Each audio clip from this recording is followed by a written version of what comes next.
Alright, Chairlift here. We're checking out Cookie Miner on Core Games. Do you like cookies? Who doesn't like cookies? Simple and relaxing tycoon. Come and create more and more cookies inspired by the famous Cookie Clicker game. Um, so yeah, we've got a bunch of thanks here, some CC, and we'll hop into it. So as you see, when you come in, you get this little screen telling you what your stuff has produced since you're away. We've got a really nice menu system here in this game. A bunch of statistics all over the place.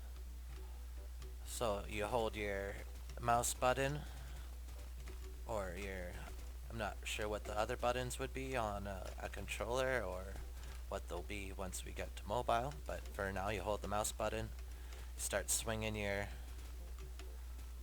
cookie smasher.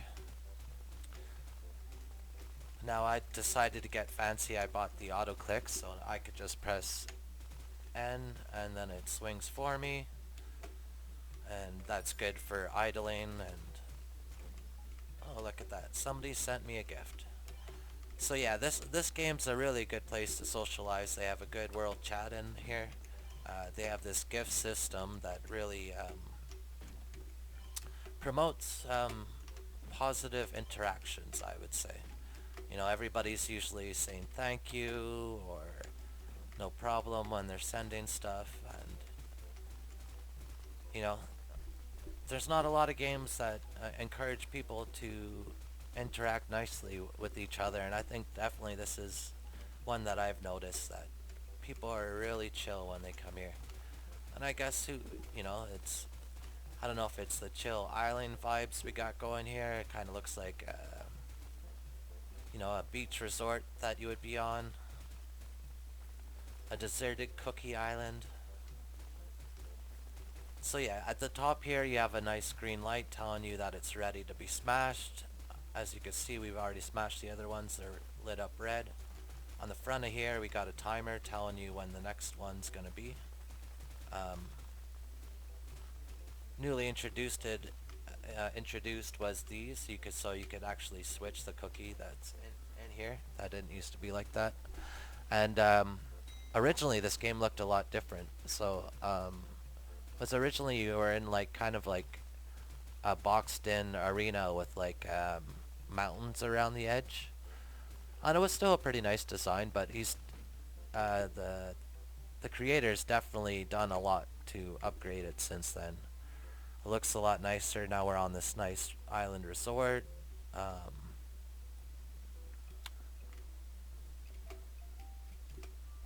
and yeah, overall, I mean, this game has continually got updates. There's always events for like Christmas and holidays and such.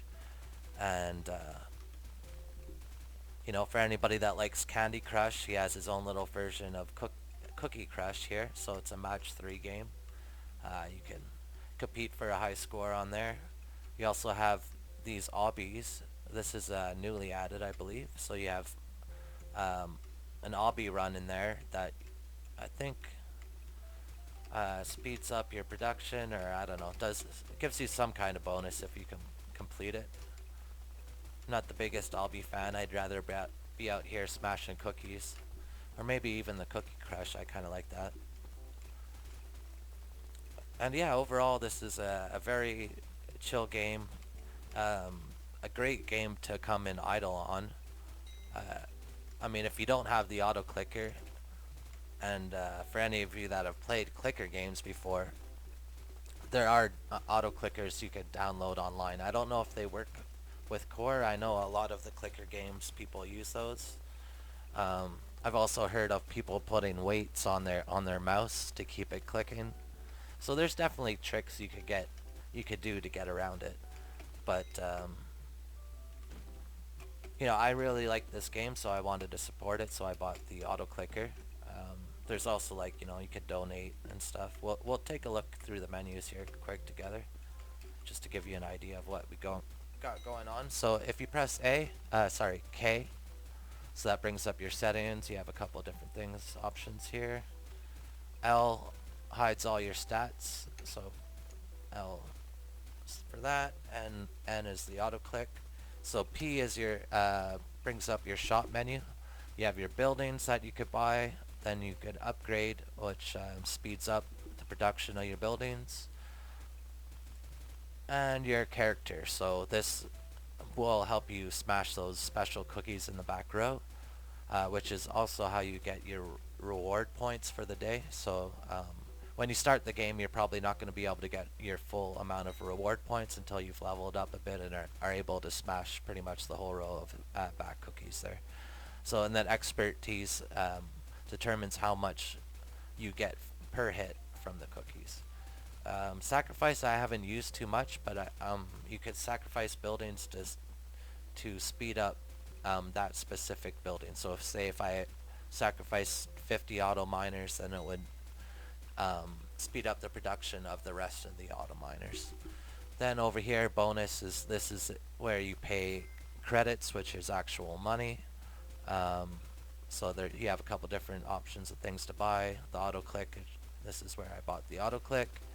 And if you just want to donate, which a cool, there's not a lot of games that have it, but I've seen a couple games with this last donator board, and I think that's good incentive for players to donate because it's kind of cool to see your name up there, and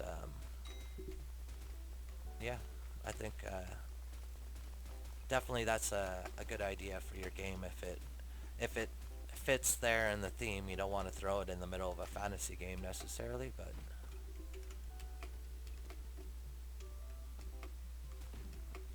and it also gives you this little ding when the cookies are ready. Alright, so then if you go into achievements, you have a ton of achievements that you could get for this game. So you have buildings, you have cookies, and then you have your gifts, so sending and receiving gifts.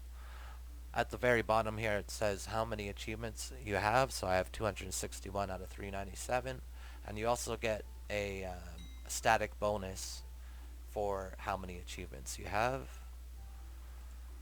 Then rebirth, um, for the first while of playing this game, you're probably not going to go into this menu. But then as you get further into the game, then you're going to rebirth, which pretty much starts you over from the beginning with increased stats and gives you a bunch of different bonuses. You can see on the main screen here, we have a rebirth bonus over there on the left, and that's all static bonuses that just apply in the background. Then we'll go back to our big cookie. So if you go to you, this is how you gift other players. Random people show up here, so all the white names are random people. Then if you have any friends in game, they show up in green here at the top. Sending a gift to random people gives you 1 towards this bar, and sending it to friends gives you 2 towards this bar. So definitely, if you plan on playing a lot of this game, a good strategy would be to try and friend as many people as you can. That way you always have a better bonus from this. And to be honest, the core community is really friendly, awesome people. So, I mean, why not friend as many people as you can, even if it wasn't for this? Alright, and then we have our section of weapons, which I don't believe was originally in the game. That was a later addition, which is pretty cool. You have a bunch of different weapons you could get. Some of them you unlock for doing different achievements, and then some of them you have to pay for.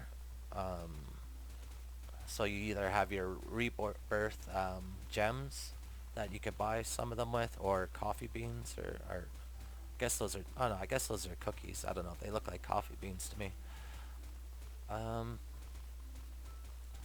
yeah, that's about it. So it's a very, very simple game. Very fun theme, and great to idle on. If ever I'm on core, I don't want to leave core, and I'm gonna go out for a smoke or take a break, grab something to eat or whatever. I come in here and smash a couple cookies and then leave my character here, smashing this big cookie here, and yeah, so it's great for that. And like I said, the people in this game tend to be really nice, really friendly. I think that sending gifts back and forth to each other really encourages that. So I think that's definitely a great idea for anybody making a game to put in. If you could put in a gift system, it definitely encourages some positive interactions. And yeah, so that's Cookie Miner on Core. Check it out, guys.